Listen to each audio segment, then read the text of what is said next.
السلام عليكم ورحمة الله وبركاته. الحمد لله نحمده ونستعينه ونستغفره ونؤمن به ونتوكل عليه ونعوذ بالله من شرور أنفسنا ومن سيئات أعمالنا. من يهده الله فلا مضل له ومن يضلله فلا هادي له. ونشهد أن لا إله إلا الله وحده لا شريك له. ونشهد أن سيدنا ونبينا مولانا محمدا عبده ورسوله أرسله الله بالحق بشيرا ونذيرا وداعيا إلى الله بإذنه وسراجا منيرا. أما بعد فقد قال الله تعالى في كلامه القديم: أعوذ بالله من الشيطان الرجيم. بسم الله الرحمن الرحيم.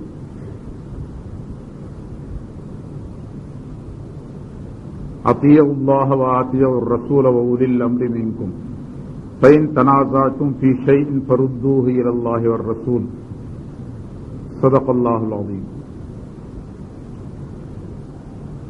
மதிப்பிற்கும் மரியாதைக்கும் உரிய இந்த சிறப்பான மாநாட்டின் தலைவர் அவர்களே, கண்ணியத்திற்குரிய ஆலிம் பெருமக்களே, இங்கே வருகை தந்திருக்கும் சங்கைக்குரிய பெரியோர்களே, சகோதரர்களே, இன்று காலை நேரத்திலிருந்து இதுவரை இந்த மாநாட்டின் சார்பாக பல்வேறு உலமாக்கள் உங்களுக்கு பல விளக்கங்களை தந்திருக்கின்றார்கள்.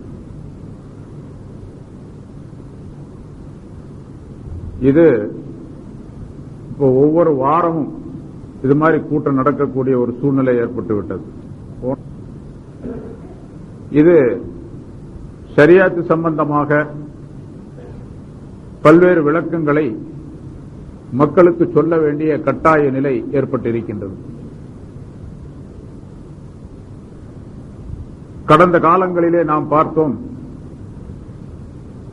ஏதாவது ஒரு சட்டத்தை, ஒரு விஷயத்தை பற்றி ஒரு சட்டத்தை சொல்ல வேண்டும் என்று சொன்னால், இந்த சட்டம் பற்றி இப்படி விளக்கம் என்று சொல்லிவிட்டால் அதை மக்கள் ஏற்றுக்கொண்டு செயலாற்றுவார்கள். அது பழக்கம். தொழுகையில ஏதாவது ஒரு விஷயத்தை பற்றி ஒருத்தர் கேட்கிறார், அது இப்படித்தான் என்று சொல்லிவிட்டால், சரி ஆலிம் சொல்லிவிட்டார் என்று சொல்லி அதை செயல்படுத்தக்கூடிய சூழ்நிலை இருந்தது. இப்ப தொழுகையை பற்றி ஏதாச்சும் ஒரு விஷயம் அல்லது வேற ஒரு விஷயத்தை கேட்டால், கேட்கிறாங்கன்னு வச்சுங்க, அது இப்படி செய்ய வேண்டும் என்று சொன்னால் அதுக்கு எங்க ஆதாரம் இருக்கு? உடனே கேட்போம், அதுக்கு எங்க ஆதாரம் இருக்கு? ஒரு பையன் வந்தான், 2 பேர் வந்தாங்க. அதுல அத்தஹியாத்துல உட்கார்ந்துட்ட பிறகு அஷ்ஹது அன் லா இலாஹா இல்லல்லாஹ் சொல்லும் போது விரல ஆட்டணும்னு இவர் சொல்றாரு. நான் ஆட்ட வேணான்னு சொல்றேன், எது சரின்னு கேட்டேன். விரல ஆட்டக்கூடாதுப்பா அப்படின்னு. அப்ப அந்த பையன் கேட்டான், விரல ஆட்டுற பையன் கேட்டான், அது எங்க இருக்குது அப்படின்னு. கிதாபுல இருக்கு அப்படின்னு. எந்த கிதாபுல இருக்குது? நீ எந்த கிதாப் படிச்சிருக்கிறேன்னு கேட்டேன். எந்த கிதாபுல இருக்குன்னா போயிட வேண்டியதானே. எந்த கிதாபுல இருக்கு? நீ எந்த கிதாப் படிச்சிருக்கிற? எனக்கு படிக்க தெரியாது, பின்ன ஏன் கேட்கிற? படிக்கவே தெரியாது, அரபி படிக்கவே தெரியாது, பின்ன ஏன் கேட்கிற? கிதாபுல இருக்குன்னு சொன்னா முடிஞ்சு வச்சு. விரல ஆட்டணுமா ஆட்ட வேணாமா? முன்னால் உள்ள காலங்களில் நாம் பார்த்தோம் இப்படித்தான். ஏதாச்சும் ஒரு சட்டத்தை கேட்பார்கள், அந்த சட்டத்தை சொல்லிவிட்டால் சரி ஆலிம் சொல்லிவிட்டார், இமாம் சொல்லிவிட்டார் என்று சொல்லி போய்விடுவார். அது சரியா தப்பாகிறது அவங்களுடைய விஷயம், சரியா தப்பான்னு பார்க்கிறது. ஆனா இப்ப எந்த கிதாபுல இருக்குது? அது புகாரில இருக்கா, முஸ்லிம்ல இருக்கா, அதுல இருக்கா, இதுல இருக்கா? ஆனா அவர்கிட்ட திருப்பி கேட்டா எந்த கிதாபையும் வாசிக்க தெரியாதவர்கள் தான் பெரும்பாலும் இருக்கிறாங்க. பெரும்பாலும் அதிகபட்சமானவர்கள் அவர்கள், யாரோ 1-2 பேர். அது கூட முன்னால் அப்துல் காதர் சொல்லியதை போல அர்த்தங்களை தப்பாக செய்து அல்லது அரைகுறையாக எழுதி மக்களை குழப்பத்தில் ஆக்கி கொண்டிருக்கக்கூடிய சூழ்நிலை தான் இப்ப இருக்கு. இப்ப சமீப காலம் ஒரு 10-20 நாளா நீங்க பாக்குறீங்க, ஒரு மாசமா நிறைய எங்க பார்த்தாலும் நோட்டீஸ் போர், பிரசுர போர் நடக்கும் அப்படின்னு சொல்லி எழுதியிருந்தாங்க. அவங்கெல்லாம் எழுதி என்னுடைய பேர் போட்டு நிறைய வந்திருக்கும், பார்த்திருப்பீங்க. பிரசுர போர் நடக்கும் அப்படின்னு சொல்லி அப்படி நடத்திக்கிட்டு இருக்கிறாங்க, போர் நடத்திக்கிட்டு இருக்கிறாங்க. ஆனா அந்த பிரசுரங்கள்ல இருக்கக்கூடிய விஷயங்கள் என்னன்னு கேட்டா அரைகுறையான விஷயங்கள். அதை திருப்பி நம்ம சொன்னோம் அப்படின்னு சொன்னா அதுக்கு ஒரு தவறான விளக்கம் கொடுக்கக்கூடிய சூழ்நிலை. நீங்க பகிரங்கமா பல நோட்டீஸ்கள்ல நீங்க பார்த்திருப்பீங்க. பல ஏன்னா அந்த நோட்டீஸ் இந்த சென்னை மாநகரத்தில் மட்டுமல்ல, தமிழ்நாடு முழுவதும் மட்டுமல்ல, எங்கெங்க தமிழ் பேசக்கூடிய முஸ்லிம்கள் இருக்கிறாங்களோ அங்கெல்லாம் அனுப்பியிருக்கிறாங்க. Saudi Arabia, Dubai, Abu Dhabi, Sharjah, இன்னும் பல நாடு, சிங்கப்பூர், மலேசியா, எல்லா நாடுகளுக்கும் போயிருக்குது. அதாவது நம்மள காசு இல்லாம விளம்பரப்படுத்துறாங்க நிறைய. இப்ப அந்த நோட்டீஸ்ல இருக்கக்கூடிய விஷயங்கள் முற்றிலும் தவறு அப்படின்னு சொல்லி காட்டணும், எழுதணும். அதை ஒத்துக்கிறாப்ல இல்ல, தவறு என்று சொல்லி மறுபடியும் ஒரு பிரசுரம் வெளியிடப்பட்டது. ஷரியத் பேரவை சார்பாக ஒரு பிரசுரம் வெளியிடப்பட்டது. அந்த பிரசுரத்தையும் நம்புபவர்களாக இல்லை. அதில் இருக்கிறதையும் குற்றம் குறைகள் சொல்லிக் கொண்டு மக்களுக்கு மத்தியில் பலவிதமான குழப்பங்களை செய்து கொண்டிருக்கின்றார்கள். ஷரியத் பேரவை சார்பாக நாங்கள் ஒரு பிரயாணம் செஞ்சோம். போன மாசம் ஒரு 3 நாள் 5 ஊர்களுக்கு சென்றோம். நீடூர், சங்கரமந்தல், முத்துப்பேட்டை, அதிராம்பட்டினம், தொண்டி, இந்த 5 ஊர்களுக்கு சென்றோம். 3 நாள்ல கிட்டத்தட்ட அந்த 5 ஊர்களையும் கிட்டத்தட்ட ஒரு 20 புரோகிராம், 20 நிகழ்ச்சிகள் நடைபெற்றன. 18-20 நிகழ்ச்சிகள் நடைபெற்றன. அங்கே மக்கள் எல்லாம் ஆர்வமாக கேட்கின்றார்கள். ஆனால் ஒரு சிலர் இருந்து கொண்டு குழப்பங்கள் செய்து கொண்டிருக்கின்றார்கள். நீங்க அந்த நோட்டீஸை பார்த்திருப்பீங்க. அதுக்கு பதில் என்ன அப்படிங்கிறது ஒரு சிலருக்கு தெரியும், ஒரு சிலருக்கு தெரியாது. ஆலிம்கள் அவருடைய வேலைகளை பார்ப்பதற்கு நேரம் சரியாகி விடுகின்றது. அதை பற்றி ஆய்வு செய்து சரி இவர் சொல்லுவது தப்பா ரைட்டா என்பதை தெரிந்து மக்களுக்கு மத்தியில் சொல்வதற்குரிய அவகாசமும் கிடைப்பதில்லை. அப்படி சொல்லுவதும் கிடையாது.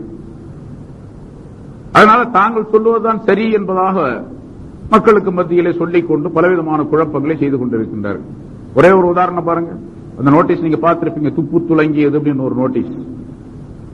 எல்லாரும் பல பேர் பார்த்திருக்கலாம். அதுல முதலாவதாக எழுதப்பட்ட சட்டம் இருக்கின்றதே, அதுவே தவறானது. மதுபானத்தையும் பன்றியையும் மதுபானத்தையும் மகராக கொடுக்கலாம் என்பதாக எழுதப்பட்டிருக்கின்றது. அப்படி கிதாபுல வாசகமே கிடையாது. அவர் போட்டிருக்கிற வாசகம் கிதாபிலே கிடையாது. கிதாபில் இருக்கக்கூடிய அவர் எந்த நூலை சொல்லி இருக்கின்றாரோ, ஹிதாயா, அந்த ஹிதாயா என்ற நூலில் இருக்கக்கூடிய வாசகமே வேற. அது ஒரு அழகான சட்டத்தை சொல்லி காட்டுவதற்காக வேண்டி அங்கே விளக்குகின்றார்கள். அதையெல்லாம் மாத்திட்டு வேறு விதமான கருத்தை புகுத்தி தவறான அர்த்தம் செய்து அதை மக்களுக்கு மத்தியில் சொல்லி அதை நம்பர் பாகங்க எல்லாம் போட்டிருக்கிறாங்க. பார்க்கக்கூடிய என்ன நினைக்கிறாங்க, சரியாக கிதாப் பேர் இருக்குது, பாகம் போட்டிருக்காரு, நம்பர் போட்டிருக்காரு, அப்ப எப்படி தப்பா இருக்கும், என்று நினைக்கக்கூடிய நிலை மனிதர்களுக்கு மத்தியில், மக்களுக்கு மத்தியிலே ஏற்பட்டு இருக்கின்றது. முதல்ல ஒரு அடிப்படை சட்டத்தை விளங்கிக் கொள்ள வேண்டும். ஒரு ஆண் ஒரு பெண்ணை திருமணம் செய்யக்கூடிய நேரத்தில் மகர் என்பது கொடுக்கப்பட வேண்டும். கட்டாயமாக மகர் கொடுக்கப்பட வேண்டும், எல்லாத்துக்கும் தெரியும். நிக்காஹ்ல முக்கியமான நிலை என்னவென்று சொன்னால் ஈஜாப் கபூல். பெண்ணுடைய தரப்பில் உள்ள ஒருவர், பெண்ணுடைய தாப்பனாரோ சகோதரரோ மற்ற யாரோ ஒரு வலியாக வக்கீலாக இருக்கக்கூடியவர், என்னுடைய மகளை, என்னுடைய சகோதரி அல்லது இன்ன பெண்ணை இவ்வளவு மகருக்கு உங்களுக்கு நிக்காஹ் செய்து கொடுத்தேன் அப்படின்னு சொல்றார். அவர் நான் ஒப்புக்கொண்டேன் அப்படின்னு மாப்பிள்ளை சொல்றார். அதுக்கு 2 சாட்சி. அந்த 2 சாட்சிகள் முஸ்லிம்களாக இருக்க வேண்டும், சுதந்திரவான்களாக இருக்க வேண்டும், அவர்கள் செவிப்புலன் உடையவர்களாக இருக்க வேண்டும், சொல்லிக் கொடுக்கப்படக்கூடிய ஈஜாப் கபூலை தங்களுடைய காதுகளினால் கேட்கக்கூடியவர்களாக இருக்க வேண்டும் என்றெல்லாம் அந்த மஜ்லிஸ்ல அவர்கள் அங்கே இருந்து கொண்டிருக்க வேண்டும். இதெல்லாம் சட்டம். சரி, ஒருத்தர் நிக்காஹ் செய்யும் பொழுது மகர சொல்லல, மகர் சொல்லாமலேயே நிக்காஹ் செய்து முடித்து விட்டார். நிக்காஹ் கூடுமா? நிக்காஹ் கூடும். மகர் இல்லாமலேயே நிக்காஹ் செஞ்சிட்டார். என்னுடைய மகளை உங்களுக்கு நிக்காஹ் செய்து கொடுத்தேன், இந்த 2 பேர் சாட்சிகளாக வைத்து இந்த மஜ்லிஸ்ல உங்களுக்கு நிக்காஹ் செய்து கொடுத்தேன் அப்படின்னு சொல்றார். அவர் ஒப்புக்கொண்டேன்னு சொல்றார். மகர் எல்லாம் குறிப்பிடவே இல்லை. நிக்காஹ் கூடுமான நிக்காஹ் கூடி போயிடும். இந்த சட்டத்தை விளக்குவதற்காகவே அந்த சட்டம் சொல்றாங்க. அதே போல ஒரு மனிதன் என்ன பண்ணான், ரசூலுல்லாஹி ஸல்லல்லாஹு அலைஹி வஸல்லம் காலத்திலே இந்த நிகழ்ச்சி நடைபெற்று இருக்கின்றது. ஸல்லல்லாஹு அலைஹி வஸல்லம் அவர்கள் ஒரு சஹாபியை கூப்பிட்டு, இன்ன பெண்ணை நீ திருமணம் செய்து கொள்ளுகிறாயா, நிக்காஹ் செய்து கொள்ளுகிறாயா அப்படின்னு கேட்டாங்க. சரின்னு சொன்னார். அப்புறம் அந்த பெண்ணிடத்தில் கேட்டாங்க ஸல்லல்லாஹு அலைஹி வஸல்லம், ஆளை நீ நிக்கா செஞ்சுக்கிறே என்ன மனிதரை அப்படின்னு சொல்லிட்டு பேர் சொல்லி கேட்டாங்க. அந்த பெண்ணும் ஓகே சரி சொல்லிடு. ரசூலுல்லாஹி ஸல்லல்லாஹு அலைஹி வஸல்லம் அவர்கள் ஈஜாப் கபூல் சாட்சிகளை வைத்து நிக்கா செய்து முடித்து விட்டார்கள், நிக்கா செய்து கொடுத்து விட்டார்கள். மகரே சொல்லல. அந்த மனிதர் யார் நிக்கா செய்து கொண்டாரோ அந்த மனிதர், அந்த சஹாபி ரசூலுல்லாஹி ஸல்லல்லாஹு அலைஹி வஸல்லம் காலத்துக்கு பின்னால நோய்வாய்ப்பட்டு மரணப்படுக்கையில கிடக்கின்றார். அப்பொழுது தங்களுக்கு அவருக்கு பக்கத்தில் இருந்த மற்றவர்களிடத்தில் நண்பர்களிடத்தில் சொல்லுகின்றார், ரசூலுல்லாஹி ஸல்லல்லாஹு அலைஹி வஸல்லம் அவர்கள் என்னுடைய மனைவியை எனக்கு திருமணம் செய்து வைக்கும் பொழுது மகர் குறிப்பிடவே இல்லை. ஆகவே இப்பொழுது நான் அந்த பெண்ணுக்கு மகர் கொடுக்க வேண்டும். அதனால எனக்கு ஹைபர் போரிலே, ஹைபர் என்ற அந்த இடத்திலே எனக்கு கொடுக்கப்பட்ட கனிமத்துடைய பொருளில் இருந்து ஒரு நிலம் எனக்கு இருக்கின்றது, அந்த நிலத்தை நான் அந்த பெண்ணுக்கு மகராக தந்து விடுகின்றேன் என்பதாக சொல்லி அங்கிருந்தவர்களிடத்தில் பொறுப்பை ஒப்படைத்து விட்டார். பிறகு சரித்திரத்திலே குறிப்பிடப்படுகின்றது, அந்த நிலம் பல லட்சம் திர்ஹங்களுக்கு விலை போனது, அது அந்த பெண்ணுக்கு மகராக கொடுக்கப்பட்டது. இந்த சூழ்நிலையில ஒரு பெண் அதே மாதிரி மகர் இல்லாமல் நிக்காஹ் செய்து கொடுக்கப்பட்டு விட்டால் அந்த பெண்ணுக்கு மகர் கொடுக்க வேண்டும். எவ்வளவு கொடுக்கிறது? வலஹா மஹ்ரு மிஸ்லிஹா, அவளை போன்றவளுடைய மகர் அவளுக்கு கொடுக்கப்பட வேண்டும். அவளை போன்றவளுடைய மகர்னா இவருடைய அக்காளுக்கு, இவருடைய தாய்க்கு, இவருடைய குடும்பத்தினரில் உள்ள பெண்களுக்கு என்ன மகர் தொகை வைக்கக்கூடிய பழக்கம் இருந்ததோ அந்த மகர் தொகையை கொடுக்கணும் அப்படின்னு அர்த்தம். அதே மாதிரி மகர் வைக்காமல் நிக்காஹ் செய்தால் நிக்காஹ் கூடும் என்று சொல்லுகின்றோமே, அதே மாதிரி ஒரு ஹராமான பொருளை மகராக வைத்து ஒருவன் திருமணம் செய்து கொண்டான்.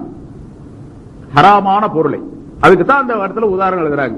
ஒரு பன்றியை ஒரு மனிதன் மகராக வைத்து திருமணம் செய்தான்.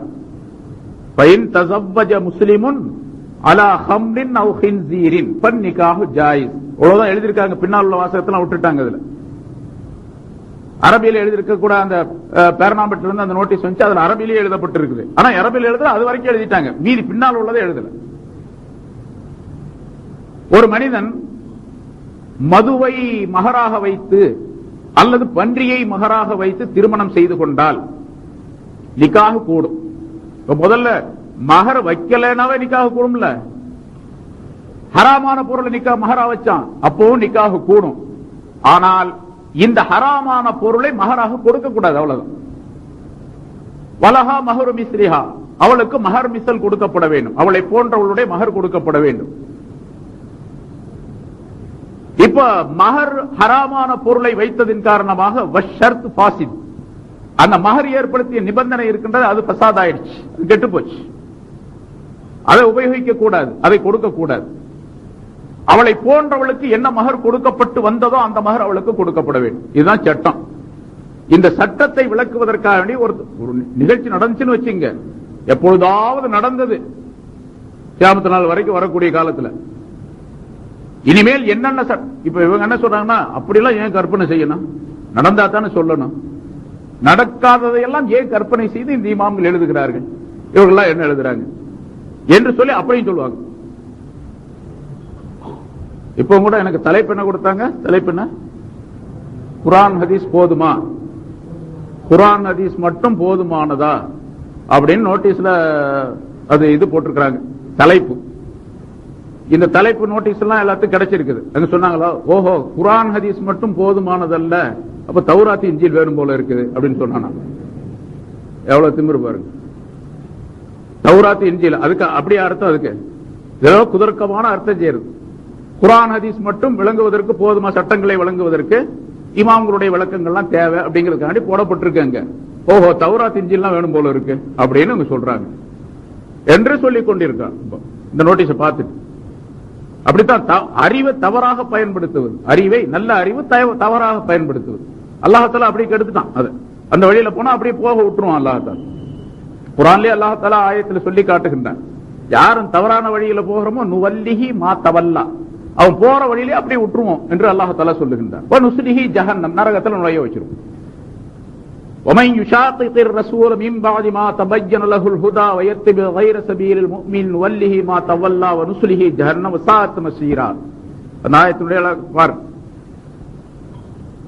இப்படி தவறான கருத்துக்களை, தவறான அர்த்தங்களை செய்து மக்களுக்கு மத்தியில் பலவிதமான குழப்பங்களை உண்டாக்கி கொண்டிருக்கக்கூடிய சூழல். ரொம்ப ஜாக்கிரதையா இருக்கணும். நம்ம என்ன சொன்னாலும் அதுக்கு குதர்க்கமான வேறொரு அர்த்தம், என்ன சொன்னாலும் சரி அது குதர்க்கமான வேறொரு அர்த்தம். ஏன்னா எனக்கு நிறைய லெட்டர்கள்லாம் வந்துகிட்டு இருக்குது, ஒவ்வொரு நாளும் வருது, பல பேர் பல விதமா எழுதுறாங்க. டேய் ஜாக்கிரதையாயிரு அப்படின்னு ஒரு லெட்டர் வரும், உங்களை போல ஆலிம்சாவே கிடையாது அப்படின்னு ஒரு லெட்டர் வரும், இப்படியும் வரும் அப்படியும் வரும், தூக்கியும் வரும் தாக்கியும் வரும், வாழ்த்தியும் வரும் தூற்றியும் வரும், எப்படி வேணாலும் வரும். அதெல்லாம் நம்ம ஜாக்கிரதையா இருக்கணும். இப்படி பல்வேறு விதமான சூழ்நிலைகளிலே இப்ப என்ன சொன்னா ஒரு மசாயில், அதாவது சட்டம் என்பது கியாமத் நாள் வரைக்கும் தேவைப்படக்கூடிய அத்தனை சட்டங்களையும் மிக அழகாக தெளிவாக சொல்லி சென்றிருக்கின்றார்கள். இமாம் அபூ ஹனீஃபா ரஹ்மத்துல்லாஹி அலைஹி அவர்கள் ஹனபி மதுஹபை ஏற்படுத்தியவர்கள். அவர்கள் பல்லாயிரக்கணக்கான சட்டங்களை இப்படி தங்களுடைய அறிவின் மூலமாக ஆய்ந்து இப்படி இப்படி நிகழ்ந்தால் அதற்கு என்ன தீர்வு என்ன என்பதை பற்றி தெளிவாக சொல்லி காட்டியிருக்கின்றார். குர்ஆனையே வைத்து இருக்கக்கூடிய சட்டங்களுக்கு முழுமையாக விளக்கங்கள் சொல்ல முடியாது. ஏன்னா குர்ஆனை விளங்குவதற்கே தனி ஒரு ஆற்றல் தேவை. எனக்கு முன்னால பேசி அப்துல் காதர் சொன்னாங்க, நபி யூனுஸ் அலைஹிஸ்ஸலாம் அவர்களுடைய விஷயத்திலே அவர்கள் சொன்ன அந்த வாசகத்தை தவறாக அர்த்தத்தை சொல்லி அது ஹராமான பொருளை மக்களுக்கு மத்தியிலே சொல்லிக் கொண்டிருக்கக்கூடிய ஒரு சூழ்நிலை. அதே போல ஆயத்துகளுக்கு விளக்கம் சொல்ல வேண்டும் என்று சொன்னால் ரசூலுல்லாஹி ஸல்லல்லாஹு அலைஹி வஸல்லம் அவர்கள் அந்த ஆயத்துக்கு என்ன விளக்கம் சொல்லி இருக்கிறாங்க, பிறகு முஃபஸ்ஸிரீன்கள் விளக்க உரையாளர் குர்ஆன் விளக்க உரையாளர்கள் என்ன கருத்துக்களை விளக்கங்களை சொல்லி இருக்கின்றார்கள் என்பதையெல்லாம் தெரிந்த பின்னால் தான் அந்த விளக்கத்தை சொல்ல முடியும், ஆயத்துக்கு விளக்கம் சொல்ல முடியும். அதனால தர்ஜுமத்துல் குர்ஆனை மட்டும் பார்த்து ஒரு மனிதன் குர்ஆனை முழுமையாக தெரிந்து விளங்கிக் கொள்ள முடியாது. ஏன்னா குர்ஆனிலே அப்படிப்பட்ட ஆயத்துகள் நிறைய இருக்கின்றன. அல்லாஹ் தஆலா பல இடங்களிலே அதனை சொல்லி காட்டுகின்றான். சில இடங்களிலே இருக்கக்கூடிய எழுத்துக்கு அர்த்தம் செய்யாமல் இருப்பது முறை, சில இடங்களிலே இருக்கக்கூடிய வார்த்தைகளை விட அதிகமான வார்த்தைகளை சேர்த்து அர்த்தம் செய்ய வேண்டும். இப்படி எல்லாம் பல இடங்கள்ல இருக்கு. லா உக்ஸிமு பிஹாதல் பலத் அப்படின்னு இருக்கு, எல்லாத்துக்கும் தெரியும் அந்த சூரா. லா உக்ஸிமு பிஹாதல் பலத், லா அப்படின்னு சொன்னாவே இல்லைன்னு அர்த்தம், உக்ஸிமுனா சத்தியம் செய்கிறேன் அப்படின்னு அர்த்தம். லா உக்ஸிமுனா நான் சத்தியம் செய்ய மாட்டேன், பிஹாதல் பலத் இந்த நகரத்தின் மீது நான் சத்தியம் செய்ய மாட்டேன் அப்படின்னு அர்த்தம் செய்யறது. லா உக்ஸிமு பிஹாதல் பலத் வ அன்த ஹில்லும் பிஹாதல் பலத் என்று அல்லாஹ் தஆலா சொல்லக்கூடிய ஆயத்துல சத்தியம் செய்ய மாட்டேன் அர்த்தம் செய்யக்கூடாது. அந்த லா இருக்குது அது சைலன்ஸ். எப்படி ஆங்கிலத்துல எல்லா மொழிகளிலும் உண்டு சைலன்ஸ், சில வார்த்தைகளுக்கு சில எழுத்துக்களுக்கு அர்த்தம் செய்ய முடியாது, அர்த்தம் செய்யாமலேயே அதை உச்சரிக்க வேண்டும், விளக்கத்தை சொல்ல வேண்டும். அதே போல லா உக்ஸிமு பிஹாதல் பலத் என்று சொன்னால் இந்த நகரத்தின் மீது நான் சத்தியம் செய்கின்றேன் என்று அர்த்தம், சத்தியம் செய்ய மாட்டேன் அர்த்தம் செய்யக்கூடாது, அந்த லாவுக்கு அர்த்தம் செய்யக்கூடாது இந்த இடத்துல. அதே போல ஒரு இடத்துல பாருங்க, யுபையினுல்லாஹு லக்கும் அன் தலில்லு அப்படின்னு இருக்குது. யுபையினுல்லாஹு லக்கும் அன் தலில்லு, யுபையினுல்லாஹ் அல்லாஹ் உங்களுக்கு பயான் செய்கின்றான், அன் தலில்லு நீங்கள் வழிகெட்டு போக வேண்டும் என்று உங்களுக்கு பயான் செய்யறான். அப்படி அர்த்தம் செய்யறது, நீங்க வழிகெட்டு போகணும்னு உங்களுக்கு பயான் செய்யறான் அல்லாஹ் தஆலா. அப்படித்தான் நேரடியா அர்த்தம் செஞ்சா அப்படித்தான் வரும், அப்படியே அர்த்தம். அப்ப யுபையினுல்லாஹு அன் லா தலில்லு அப்படின்னு தஃப்சீரை பார்த்தா தான் விளங்கும். நீங்கள் வழிகெட்டு போக கூடாது என்று உங்களுக்கு பயான் செய்கின்றான் அல்லாஹ் தஆலா என்று விளக்கம் சொல்லும். அதே மாதிரி நோன்பு வைக்கக்கூடிய விஷயத்தில் வ அலல்லதீன யுதீகூனஹு ஃபிதியத்து தஆம் மிஸ்கீன் அப்படின்னு இருக்குது. யார் நோன்பு வைப்பதற்கு சக்தி பெறுகின்றார்களோ அந்த சக்தி பெற்றவரின் மீது நோன்பு வைக்காமல் அதற்கு பகரமாக ஃபிதியா கொடுத்து விடுவது, ஒரு நஷ்ட ஈடு கொடுத்து விடுவது கூடும் அப்படின்னு அர்த்தம் இருக்குது. அப்படியே அர்த்தம் அதுக்கு. நோன்பு வைக்க சக்தி உள்ளவர்கள் நோன்பு வைக்காம ஏதாச்சும் நஷ்ட ஈடு கொடுத்துடலாம், அரை மரக்கால் கோதுமை கொடுத்துடலாம் அப்படின்னு அர்த்தம். அப்படி அர்த்தம் அல்ல. இப்ப அந்த மாதிரி பல ஆயத்துகள் இருக்கின்றன. குர்ஆனுக்கு விளக்கம் சொல்லுவதற்கு, குர்ஆனை விளங்குவதற்கு தனி ஒரு ஆற்றல் வேண்டும். குர்ஆனை யார் விளக்கி சொல்லி இருக்கின்றார்களோ அவருடைய விளக்கம் தேவை, முஃபஸ்ஸிரீன்களுடைய விளக்கம் தேவை, விளக்கம் இல்லாமல் சொல்ல முடியாது. அதனால வெறுமனே தர்ஜுமா மட்டும் பார்த்து விளக்கங்களை சொல்லி குர்ஆனை முழுமையாக விளங்க முடியாது. ஏன்னா இப்ப அப்படித்தானே சொல்றாங்க, ஒரே வாரத்தில் நீங்களும் எல்லோரும் ஆலிம்களாகலாம், எல்லோரும் ஆலிம்களாகலாம் அப்படின்னு சொல்லிட்டு ஒரே வாரத்தில் ஆலிம்சா ஆயிடுது. ஒரே வாரம் தான், மாசம் கூட இல்ல, ஒரு வாரத்திலே ஆலிம்சா ஆயிடுது. எப்படி இருப்பார் அந்த ஆலிம்சா? அப்புறம் ஒரு வாரத்தில் ஆலிம் சாவானா. இப்படி பல்வேறு விதமான தவறான விளக்கங்கள். அதனால குர்ஆனுக்கு விளக்கம் சொல்லுவதற்கு ரசூலுல்லாஹி ஸல்லல்லாஹு அலைஹி வஸல்லம் அவர்கள் தேவை. ஸல்லல்லாஹு அலைஹி வஸல்லம் அவர்கள் இல்லாமல் குர்ஆனை விளங்கிக் கொள்ள முடியாது. ஏன்னா குர்ஆனுடைய ஆயத்துகள் இறங்கிய நேரத்தில் அரபியர்களுக்கு மத்தியில் தான் இறங்கியது. அந்த அரபியர்கள் மிகப்பெரிய புலமை பெற்றவர்களாகவும் பலர் இருந்தார்கள். ஆனால் குர்ஆனுடைய ஆயத்துக்கு விளக்கம் தெரியாம இருந்தாங்க. குர்ஆனுடைய ஆயத்துக்கு ரசூலுல்லாஹி ஸல்லல்லாஹு அலைஹி வஸல்லம் அவர்கள் சொன்ன பிறகுதான் அந்த விளக்கங்கள் தெரியும். பல ஆயத்துகளுக்கு இந்த மாதிரி நீங்க எல்லாம் கேள்விப்பட்ட விஷயம் பல தடவை சொல்லப்பட்டு இருக்கு உங்களுக்கு. நோன்பு சம்பந்தமான அந்த ஆயத்து வந்த நேரத்தில் ரசூலுல்லாஹி ஸல்லல்லாஹு அலைஹி வஸல்லம் அவர்கள் அந்த ஆயத்தை சொல்லி காட்டினார்கள். குலு வஷ்ரபு ஹத்தா யதபய்யன லகுமுல் கைத்துல் அபியது மினல் கைத்துல் அஸ்வத் என்ற அந்த ஆயத். நீங்கள் சாப்பிடுங்கள், குடியுங்கள், ஹத்தா யதபய்யன லகுமுல் கைத்துல் அபியது மினல் கைத்துல் அஸ்வத், வெள்ளை கயிறு கருப்பு கயிறை விட்டும் தெளிவாக தெரியும் வரைக்கும் சாப்பிடுங்கள், குடியுங்கள் என்று அந்த ஆயத்தில் இருக்கு. வெள்ளை கயிறு கருப்பு கயிறு. இந்த ஆயத்து வந்த உடனே ரசூலுல்லாஹி ஸல்லல்லாஹு அலைஹி வஸல்லம் ஆயத்தை சொல்லி காட்டினாங்க.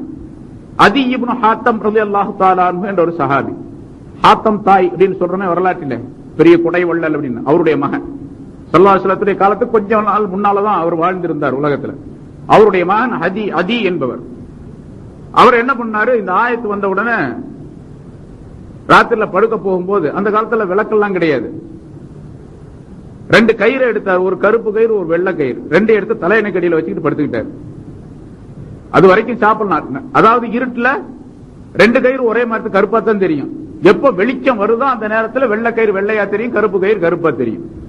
கொஞ்ச நேரம் தூங்குறாரு, எந்திரிக்கிறாரு, தலையணை தூக்கி பாக்குறாரு, 2 கயிறும் கருப்பா தான் தெரியுது. சரி இன்னும் சாப்பிடலாம், குடிக்கலாம் அப்படின்னு சாப்பிட்டு குடிச்சிட்டு இருக்காரு. அதாவது சாப்பிடுறாரு குடிக்கிறான்னு அர்த்தம் இல்ல, அது வரை குடிக்கலாம், அந்த நேரத்தை தெரியறதுக்காக வேண்டி. பிறகு கொஞ்ச நேரம் பொறுத்து எழுந்தாரு, மறுபடியும் பார்த்தாரு, மறுபடியும் கருப்பா தெரியுது ரெண்டுமே. இப்ப எப்ப வெள்ளை கயிறு வெள்ளையாக கருப்பு கயிறு கருப்பா எப்ப தெரியும், நல்லா விடிஞ்ச பிறகுதான் தெரியும். இப்ப நல்லா விடிஞ்சு போச்சு, இல்ல இவ்வளவு நேரம் ஆயிடுச்சு, இப்ப இது வரைக்கும் சாப்பிடலாம் போல் இருக்க அப்படின்னு வேற நினைச்சார். ஆனா சந்தேகம் இருக்கு. உடனே ரசூலுல்லாஹி ஸல்லல்லாஹு அலைஹி வஸல்லம் அவர்கள்ட்ட போய் காலையில சொன்னார், யார சொல்லலாம் இந்த மாதிரி அல்லாஹ் வெள்ளை கயிறு கருப்பு கயிறுன்னு சொல்லியிருக்கானா, அந்த 2 கயிறு எடுத்து வச்சு நான் படுத்தேன், இப்படி ஆயிடுச்சு அப்படின்னு சொல்லி சொன்னார். ரசூலுல்லாஹி ஸல்லல்லாஹு அலைஹி வஸல்லம் அவர்கள் புன்னகை செய்தவர்களாக சொன்னார்கள், உன்னுடைய தலையணை ரொம்ப பெருசுப்பா அப்படின்னாங்க. அதாவது வெள்ளை கயிறு கருப்பு கயிறுன்னு அல்லாஹ் தஆலா சொல்லுவது, வெள்ளை கயிறுனா பகலையும், கருப்பு கயிறு என்பது இரவையும் அல்லாஹ் தஆலா சொல்லுகின்றான். ராத்திரி பகல் 2 சேர்த்து உன் தலையணைக்கடியிலே வச்சுக்கிட்டே, உன் தலையணை ரொம்ப பெருசு அப்படின்னா நகைச்சுவையாகவும் விளக்கமாகவும் ஸல்லல்லாஹு அலைஹி வஸல்லம் சொல்லி காட்டினாங்க, ரொம்ப பெருசு உன் தலையணை. அப்ப வெள்ளை கயிறு அப்படின்னு சொன்னா பகல் நேரத்தை குறிக்கின்றது, கருப்பு கயிறு என்ற இரவு நேரத்தை குறிக்கின்றது. அப்ப அந்த இது வரைக்கும், அதாவது சுபஹ் சாதிக்குடைய நேரம் வரைக்கும் நீங்கள் சாப்பிடுங்கள் அப்படிங்கிற அர்த்தம். சுபஹ் சாதிக் நேரம், சுபஹ் சாதிக் வந்துருச்சுன்னு சொன்னா வெள்ளை கயிறு வந்துருச்சு, கருப்பு கயிறு போயிடுச்சு அப்படின்னு அர்த்தம். இரவு போயிட்டது, பகல் வந்து விட்டது, அந்த நேரம் வரைக்கும் சாப்பிடுங்க. இப்ப பாருங்க, அரபி தெரிந்தவர் தான், ஆனா அரபியினுடைய அந்த வார்த்தையினுடைய மேலோட்டமான அர்த்தத்தை மட்டும் வைத்து அந்த மாதிரி விளங்கினாரு, தப்பா போச்சு. இது மாதிரி பல நிகழ்ச்சிகள் ஏற்பட்டு இருக்கின்றன. எனவே குர்ஆனை விளங்குவதற்கு ரசூலுல்லாஹி ஸல்லல்லாஹு அலைஹி வஸல்லம் அவர்கள் தேவை. அதனாலதான் ரசூலுல்லாஹி ஸல்லல்லாஹு அலைஹி வஸல்லம் அவர்களின் மீது இந்த குர்ஆனை சொல்லும் பொழுது நபி அவர்கள் மீது நம்பிக்கை ஏற்பட வேண்டும். குர்ஆனுக்கு சரியாகத்தான் இவர் விளக்கம் சொல்லுவார், எந்த விதமான தவறும் செய்ய மாட்டார், எந்த விதமான தப்பர்த்தமும் செய்ய மாட்டார், எந்த விதமான தவறான கொள்கையும் இருக்காது, எந்த பொய் பேச மாட்டார், நம்பிக்கைக்குரியவர் தான் என்று ரசூலுல்லாஹி ஸல்லல்லாஹு அலைஹி வஸல்லம் அவர்களை மக்கள் தெரிந்து கொள்வதற்காக வேண்டி குர்ஆன் அருளப்படுவதற்கு 40 ஆண்டுகளுக்கு முன்னாலே ரசூலுல்லாஹி ஸல்லல்லாஹு அலைஹி வஸல்லம் அவர்களை அனுப்பி வச்சோம். 40 ஆண்டுகளுக்கு பின்னால்தான் ரசூலுல்லாஹி ஸல்லல்லாஹு அலைஹி வஸல்லம் அவர்களுக்கு குர்ஆனை இறக்கி வச்சோம். இல்லன்னு சொன்னா அல்லாஹ் தஆலா இப்படி செஞ்சிருக்கலாம்ல. எந்த மலையின் மீது, ஜபல நூர் என்று சொல்லப்படக்கூடிய அந்த மலையின் மீது, ஹிரா என்ற அந்த குகையில், அந்த மலையின் மீதே குர்ஆனை அல்லாஹ் தஆலா இறக்கி வச்சு, மூசா அலைஹிஸ்ஸலாத்துக்கு இறக்கி வச்ச மாதிரி மக்காவாசிகளை பார்த்து, ஏ மக்காவாசிகளே, என்னிடத்திலிருந்து ஒரு வேதம் வந்திருக்கின்றது, இதை எடுத்து சென்று நீங்கள் பயன்படுத்திக் கொள்ளுங்கள், பார்த்து தெரிந்து கொள்ளுங்கள், அதன்படி நடந்து கொள்ளுங்கள் அப்படின்னு அல்லாஹ் தஆலா ஒரு அறிவிப்பு செஞ்சிருக்கலாம். விளங்காது ஒருத்தருக்கும், அப்படி செஞ்சிட்டான். அதனாலதான் குர்ஆனுக்கு விளக்கமாக லிதுபய்யின லின்னாஸ், நீர் மனிதர்களுக்கு விளக்கி காட்டுவதற்காக வேண்டி என்று அல்லாஹ் தஆலா சொல்லுகின்றான். இந்த குர்ஆனை உம்மை நாம் அனுப்பி வைத்து மனிதர்களுக்கு குர்ஆனை விளக்கி காட்டுவதற்காக வேண்டி என்று அல்லாஹ் சொல்லுகின்றான். பிறகு ரசூலுல்லாஹி ஸல்லல்லாஹு அலைஹி வஸல்லம் அவர்கள் குர்ஆனுக்கு விளக்கமாக அமைந்தார்கள். சொல் செயல் அத்தனையிலும் சொல்லால் விளக்கினார்கள், செயலால் அதனை பிராக்டிக்கல் செய்து காட்டினார்கள், அது செயல்பூர்வமாக. பிறகு ரசூலுல்லாஹி ஸல்லல்லாஹு அலைஹி வஸல்லம் அவர்கள் செய்த செயல்களை எல்லாம் சஹாபாக்கள் மூலமாக வெளிப்படுத்தப்பட்டன. செயல்கள் எல்லாம் சஹாபாக்கள் தான் ரசூலுல்லாஹி ஸல்லல்லாஹு அலைஹி வஸல்லம் அவர்களுடைய நமூனாவாக திகழ்ந்தார்கள். ஸல்லல்லாஹு அலைஹி வஸல்லம் அவர்கள் எதை சொன்னார்களோ அதையெல்லாம் செய்தார்கள், எதை செய்தார்களோ அதையெல்லாம் செய்தார்கள். சொல் செயல் அனைத்தையும் செயல்படுத்தி உலக மக்கள் அனைவருக்கும் அறிவித்தவர்கள் சஹாபாக்கள். இப்ப ரசூலுல்லாஹி ஸல்லல்லாஹு அலைஹி வஸல்லம் அவருடைய காலத்திலேயே இந்த சஹாபாக்கள் ஸல்லல்லாஹு அலைஹி வஸல்லம் அவர்கள் சொன்ன சொல்லை வைத்து ஆய்வு செய்து சட்டங்களை உலக மக்களுக்கு சொல்லலாம் என்ற ஒரு சட்டத்தை ஸல்லல்லாஹு அலைஹி வஸல்லம் அவர்கள் தங்களுடைய காலத்திலே சஹாபாக்களின் மூலமாக அதனை வெளிப்படுத்தி காட்டினார்கள். ஒரு 2 வழக்காளிகள் ரசூலுல்லாஹி ஸல்லல்லாஹு அலைஹி வஸல்லம் அவர்கள் வந்தாங்க. ஏதோ ஒரு பிரச்சனை 2 பேருக்கும். சஹாபாக்கள் எல்லாம் கூடி இருக்கின்றார்கள். அந்த வழக்காளிகள் வந்து ஸல்லல்லாஹு அலைஹி வஸல்லம் அவர்களிடத்தில் கேட்டுக்கொண்டார்கள், எங்களுக்கு தீர்ப்பு செய்யுங்கள் என்பதாக. அந்த கூட்டத்தில் இருந்த உக்பத் இப்னு ஆமிர் ரலியல்லாஹு தஆலா அன்ஹு என்ற சஹாபியை பார்த்து ரசூலுல்லாஹி ஸல்லல்லாஹு அலைஹி வஸல்லம் சொன்னார்கள், யக்லி பைனஹுமா, 2 பேருக்கு மத்தியில் இவங்க 2 பேரை விசாரித்து தீர்ப்பு செய்யுங்கள் என்பதாக சொன்னாங்க. அவர் ஆச்சரியப்பட்டு கேட்டார், யா ரசூலல்லாஹ் அக்லி அன்தம் பைனனா, அதாவது எங்களுக்கு மத்தியிலே தாங்கள் இருக்கக்கூடிய நேரத்திலே நான் தீர்ப்பு செய்வதா என்று கேட்டார். ஸல்லல்லாஹு அலைஹி வஸல்லம் தான் தீர்ப்பு செய்யணும். நபி அவர்கள் இருக்கும்போது இன்னொருத்தர் தீர்ப்பு செய்யலாமா? தாங்கள் இருக்கும்போது நான் தீர்ப்பு செய்வதா என்பதாக கேட்டார்கள் ஆச்சரியப்பட்டு. ஸல்லல்லாஹு அலைஹி வஸல்லம் அவர்கள் சொன்னார்கள், யக்லி பைனஹுமா, அந்த 2 பேருக்கு மத்தியிலே நீ தீர்ப்பு செய்வீராக. ஃபைதா அஸப்த ஃபலக அஷ்ரு ஹஸனாத், அந்த தீர்ப்பிலே 2 பேரையும் கேட்டு தீர்ப்பு செய்வதிலே நேர்மையாக ஆகிவிட்டால், சரியான தீர்ப்பு செய்து விட்டால் உமக்கு 10 நன்மைகள் உண்டு. வைதா அஹ்தஅத, நீர் தவறிவிட்டால் ஃபலக ஹஸனத்துன் வாஹிதா, உமக்கு 1 நன்மை உண்டு. இஜ்திஹாத் முதல்ல சொன்னாங்கல்ல, இங்க பல பேர் பேசியிருப்பாங்க. இஜ்திஹாத் ஒரு சட்டத்தை ஆய்வு செய்வது, ஆய்வு செய்வதில் தவறு ஏற்பட்டாலும் அது குற்றம் அல்ல. ஆய்வு செய்வதிலே தவறு ஏற்பட்டாலும் அது குற்றத்திற்குரியதல்ல. இஜ்திஹாத் என்ற ஆய்விலே தவறு ஏற்பட்டிருக்கின்றது.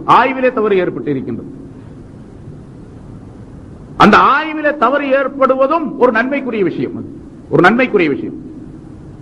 உதாரணமா இமாம் அபூ ஹனீஃபா ரஹ்மத்துல்லாஹி ஹனஃபி மذஹப், ஷாஃபி மذஹப், இமாம் ஷாஃபி ரஹ்மத்துல்லாஹி அலைஹி 2 பேர் தக்பீர் கட்டக்கூடிய விஷயத்துல,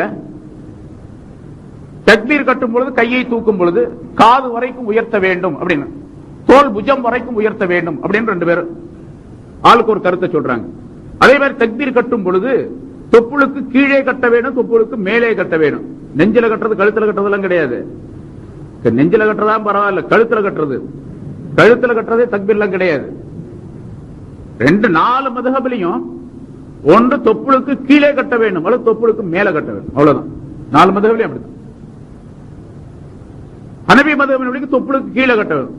தொப்புளுக்கு கீழே கட்டுறது ரொம்ப கீழே போயிடக்கூடாது, அது ரொம்ப அசிங்கமா இருக்கும். தொப்புளுக்கு மேல கட்டுறதுன்னா கழுத்து வரைக்கும் போயிடக்கூடாது. நெஞ்சுக்கும் தொப்புளுக்கும் இடையில, வயிற்றுக்கும் இடையில இருக்க வேண்டும் அப்படின்னு சொல்லப்பட்டிருக்கு. சரி, இப்போ அல்லாஹ் தஆலா கியாமத் நாள்ல அபூ ஹனீஃபா ரஹ்மத்துல்லாஹி அலைஹி அவங்களையும் ஷாஃபி ரஹ்மத்துல்லாஹி அலைஹி 2 பேரையும் கூப்பிட்டு தீர்ப்பு செய்யறான். அல்லாஹ் தஆலாவுடைய அறிவில அவனுடைய ஞானத்தின்படிக்கு தொப்புளுக்கு கீழே கட்டினது சரியா, தொப்புளுக்கு மேல கட்டினது சரியான்னு ஒன்று இருக்கும் இல்லையா? அல்லாஹ் தஆலா தீர்ப்பு வழங்குவான்.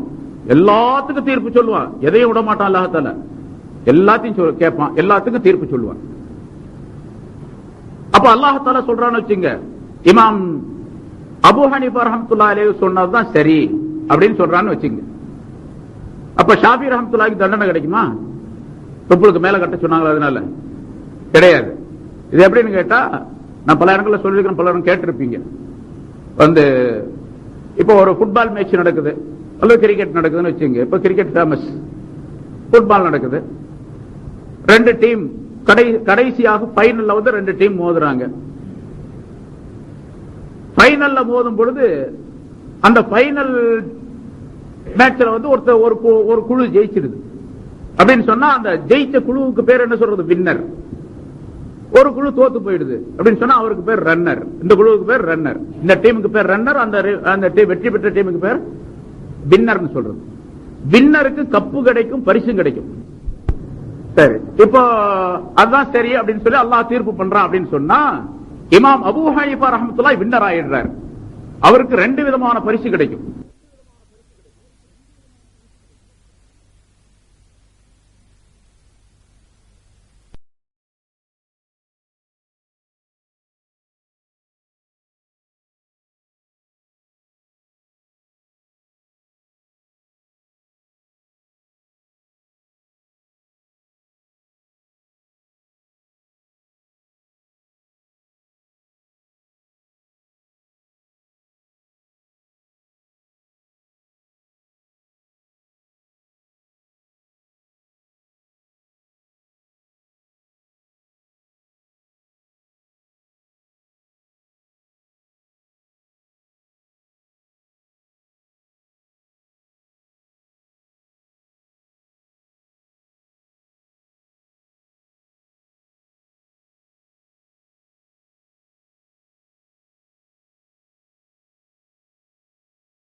இரண்டு விதமான பரிசு கிடைக்கும். இமாம் ஷாஃபி ரஹ்மத்துல்லாஹிக்கு ஒண்ணு மட்டும் கிடைக்கும்.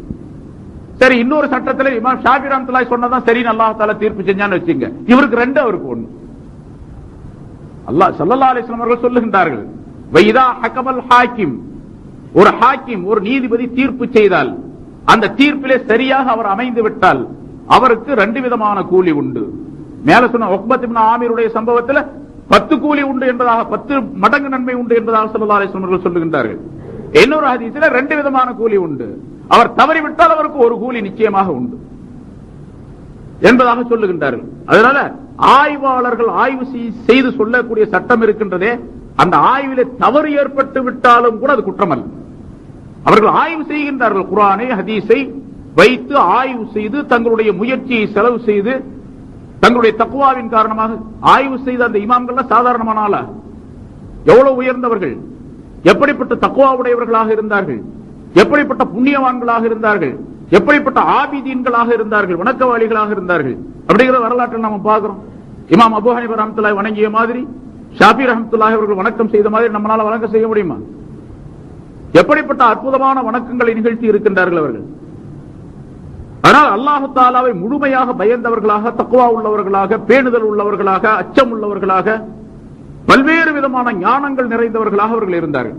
அதனால அந்த ஆய்வு தவறாக ஏற்பட்டு விட்டாலும் கூட அல்லாஹுக்காக வேண்டி அவர்கள் ஆய்வு செய்தார்கள். தவறு ஏற்பட்டு விட்டாலும் கூட அதற்கு நன்மை உண்டு.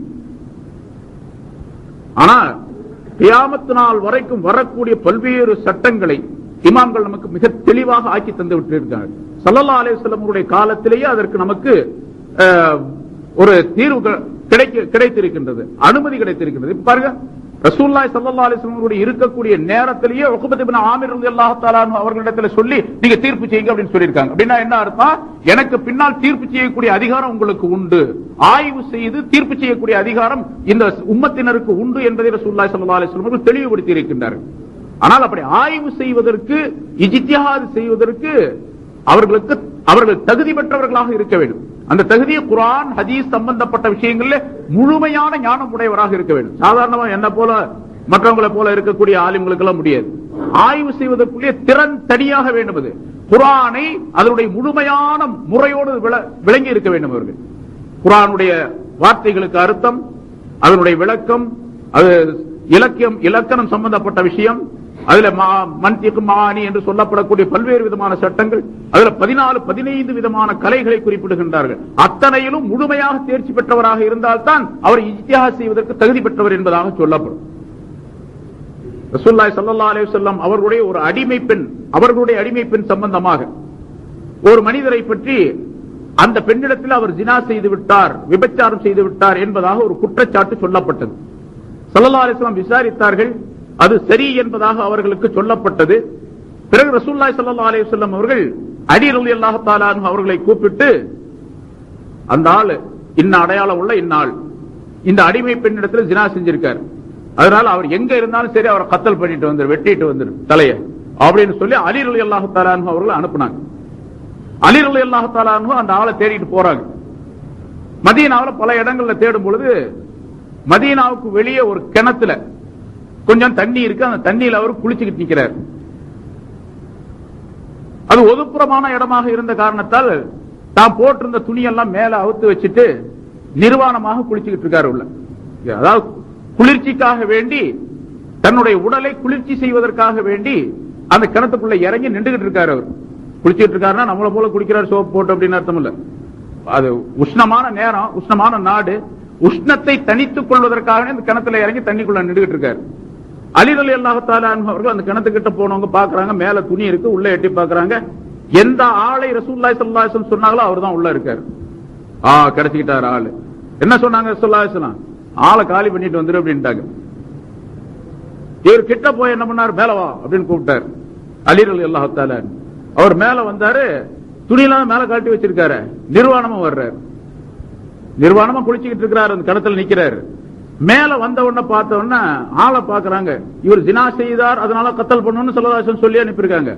ஆளை பாக்குறாங்க, ஆளுக்கு சாமானே இல்ல, அவருக்கு சாமானே இல்லைன்னு சொன்னா அறவே இல்லைன்னு அர்த்தம் இல்ல, அவர் ஆண்மையற்றவராக இருக்கின்றார் அப்படின்னு அர்த்தம். ஆண்மையற்றவராக இருக்கின்றார். இப்ப அலி ரலியல்லாஹு தஆலா யோசனை பண்றாங்க, இவரு இப்படி இருக்கிறாரு, இவர் எப்படி ஜினா செஞ்சிருப்பாரு அப்படின்னு அவர் அப்படியே விட்டு போட்டு ரசூலுல்லாஹி ஸல்லல்லாஹு அலைஹி வஸல்லம் அவர்களிடத்துல வந்துட்டாங்க. வந்து ஸல்லல்லாஹு அலைஹி வஸல்லம் அவர்களிடத்துல சொன்னார், யா ரசூலல்லாஹ், அந்த மனிதரை இப்படி நான் கண்டேன் அப்படின்னு சொன்னாங்க. ரசூலுல்லாஹி ஸல்லல்லாஹு அலைஹி வஸல்லம் அஹ்ஸன்த, ரொம்ப நல்லது செஞ்சிட்டீங்க அப்படின்னு சொன்னாங்க. இப்ப ரசூலுல்லாஹ் உனக்கு சாமா இருந்தா என்ன இல்லாட்டி என்ன, ரசூலுல்லாஹ் சொன்னாங்க அதனால உன்னை காலி பண்ணிட்டு தான் போவேன், வெட்டி இருந்தாருன்னு சொன்னா என்ன ஆகும்? ஒரு நிரபராதியை வெட்டி இருப்பார், கொலை செய்திருப்பார். இப்ப ஆய்வு செய்யக்கூடிய தன்மையை, ஆய்வு செய்யக்கூடிய அனுமதியை ரசூலுல்லாஹி ஸல்லல்லாஹு அலைஹி வஸல்லம் தந்திருக்கிறாங்க. வந்து சொன்ன உடனே ரசூலுல்லாஹி சொல்றாங்க, நீ நான் சொன்னதை செஞ்சுட்டு வர வேண்டியதான், நீ ஏன் விட்டுட்டு வந்த அப்படின்னு கேட்கல. ஸல்லல்லாஹு அலைஹி வஸல்லம் என்ன சொன்னாங்க, அஹ்ஸன்த, ரொம்ப நல்லது செய்தாய் அப்படின்னு சொன்னாங்க. இப்ப இதுதான் அனுமதி. ஸல்லல்லாஹு அலைஹி வஸல்லம் அவர்கள் எதை சொன்னார்களோ அதை வைத்து ஆய்வு செய்து அந்த சட்டத்தை பிரயோகிப்பதற்கு அனுமதி கொடுத்திருக்கின்றார்கள் ரசூலுல்லாஹி ஸல்லல்லாஹு அலைஹி வஸல்லம் அவர்கள். அதே போல ஒரு போர்ல ஹஜரத் அம்ர் இப்னு ஆஸ் ரலியல்லாஹு தஆலா அன்ஹு அவர்கள் அமீராக இருந்தார்கள், தளபதியாக அந்த போருக்கு சென்றிருக்கின்றார்கள். போர்க்களத்திலே அவர்கள் போரிட்டு முடித்து பிறகு திரும்பி வரக்கூடிய இடத்துல ஒரு இடத்தில் தங்கி இருக்கிறாங்க. இரவுல தூங்கி காலையில எழும் பொழுது குளிக்க வேண்டிய நிர்பந்தம் உடையவராக அவர் ஆகிவிட்டார். குளிக்க வேண்டிய நிர்பந்தம் வந்துருச்சு, அதாவது இஹ்திலாம் ஆயிடுச்சு, குளிக்கணும். கடுமையான குளிர் நேரம். உடனே என்ன பண்ணாரு, குளிக்கல, தயவு செஞ்சுட்டு தொழுக வச்சுட்டாரு. அவர் தான் அமீர் சாபு, அவர் தான் தொழுக வைக்கணும். தொழுக வச்சாரு. சஹாபாக்கள்லாம் தொழுதாங்க. ஆனா சஹாபாக்களுக்கெல்லாம் ஒரு சந்தேகம், குறுகுறுப்பு மனசுல, என்ன இவர் குளிக்க வேண்டிய ஆளு குளிக்கிறதுக்கு பதிலாக தயவு செஞ்சுட்டு தொழுகிறாரு, தண்ணி தான் இருக்குதா, குளிச்சுட்டு தொழுக வேண்டியதுதானே அப்படின்னு. ஆனா அமீர் சாபை எதிர்த்து எல்லாம் பேசக்கூடாது, பேச மாட்டாங்க. ஏன்னா ரசூலுல்லாஹி ஸல்லல்லாஹு அலைஹி வஸல்லம் அவர்கள் சொல்லி இருக்கின்றார்கள், வமன் அத்தா அமீரி ஃபத அத்தாஅனி வமன் அஸாஹு ஃபகத் அஸானி. எவர் என்னுடைய அமீருக்கு கட்டுப்படுகின்றாரோ அவர் எனக்கு கட்டுப்பட்டவர், என்னுடைய அமீருக்கு மாற்றம் செய்கிறவர் எனக்கு மாற்றம் செய்தவர் என்று ஸல்லல்லாஹு அலைஹி வஸல்லம் சொன்னாங்க. அதனால யாரும் எதிர்த்து பேச மாட்டாங்க. அப்படியே வந்தாங்க. மதீனாவுக்கு வந்த பின்னால அந்த சஹாபாக்கள் எல்லாம் போய் ரசூலுல்லாஹி ஸல்லல்லாஹு அலைஹி வஸல்லம் அவர்கள்ட்ட ரிப்போர்ட் பண்ணாங்க, யா ரசூலல்லாஹ், அம்ர் இப்னு ஆஸ் ரலியல்லாஹு தஆலா அன்ஹு அவர்கள் குளிக்கிறதுக்கு பதிலா தண்ணீர்ல குளிக்கிறதுக்கு பதிலா தயவு செஞ்சுட்டு தொழுக வச்சாரு, குளிக்க வேண்டிய நிர்பந்தம் உடையவராக இருந்தும் என்பதாக சொன்னாங்க. உடனே அம்ர் இப்னு ஆஸ் ரலியல்லாஹு தஆலா அன்ஹு கூப்பிட்டு விட்டாங்க. அப்படி செஞ்சியான்னு கேட்டாங்க. ஆமா யா ரசூல், ஏன் அப்படி செஞ்ச அப்படின்னு கேட்டாங்க. அம்ர் இப்னு ஆஸ் ரலியல்லாஹு தஆலா அன்ஹு சொன்னாங்க, குளிரான நேரம், தண்ணீர் இருக்கின்றது, குளிர்ந்த நீர் அது.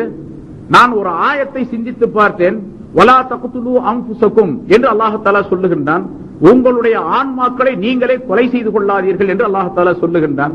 இப்ப பச்சை தண்ணியில குளிச்சேன் அப்படின்னு சொன்னா நானே செத்து போயிடுவேன், அல்லது எனக்கு ஏதாச்சும் இடையூறு ஏற்படும் என்று நான் கருதினேன். அதாவது இஜ்திஹாத் செய்கிறார், அந்த ஆயத்தை வைத்து இஜ்திஹாத் செய்கிறார், ஆய்வு செய்கின்றார். இப்ப ஆய்வு செய்து பார்த்தேன், இந்த ஆயத்தின் படிக்கு நான் குளிச்சா ஏதாச்சும் உடலுக்கு கோளாறு ஏற்படும் அல்லது உயிருக்கு ஆபத்து ஏற்படும் என்று நினைத்து நான் குளிப்பதை விட்டு விட்டு தயமம் செய்து தொட வைத்தேன் அப்படின்னு சொன்னார். ஸல்லல்லாஹு அலைஹி வஸல்லம் புன்முறுவல் செய்தவர்களாக மௌனம் சாதித்தார்கள். எதையும் சொல்லவில்லை, எதையுமே சொல்லல. எதை சொல்லலன்னு அர்த்தம், மௌனம் சம்மதத்திற்கு அறிகுறி அப்படின்னா ஸல்லல்லாஹு அலைஹி வஸல்லம் ஓகே சொல்லிட்டாங்கன்னு அர்த்தம், நீ செஞ்சது சரிதான் அப்படின்னு சொல்லி பாருங்க. அதே மாதிரி இன்னொரு போர்ல ஒரு மனிதர், ஒரு சஹாபிக்கு கடுமையான காயம் ஏற்பட்டு விட்டது. போர்ல ஈடுபட்டதுனால தலையில உடல் பூரா நிறைய காயங்கள் ஏற்பட்டு விட்டது. அவர் ராத்திரியில தூங்கினாரு, காலையில எந்திரிச்சாரு, குளிக்க வேண்டிய நிர்பந்தம் ஆயிடுச்சு. இவருக்கு தயமம் செய்யறதா குளிக்கிறதா அப்படிங்கிறது தெரியல, குளிக்க முடியாது. இப்ப உடல் தலையெல்லாம் நிறைய காயம், குளிச்சாருன்னா அந்த தண்ணி பூரா உள்ள போயிடும், உள்ள போய் அப்புறம் ஜன்னி வந்துடும், அறுந்து போயிடுவார். அந்த மாதிரி ஒரு சூழ்நிலை. அதனால மற்ற சஹாபாக்கள் இடத்துல கேட்டார், நான் எனக்கு இப்படிப்பட்ட சூழ்நிலை இருக்குது, கடுமையான காயம் உடையவனா இருக்கிறேன், குளிக்க வேண்டிய நிர்பந்தம் ஆகி போச்சு, இப்ப நான் என்ன செய்யறது, தயமம் செஞ்சுக்கலாமான்னு.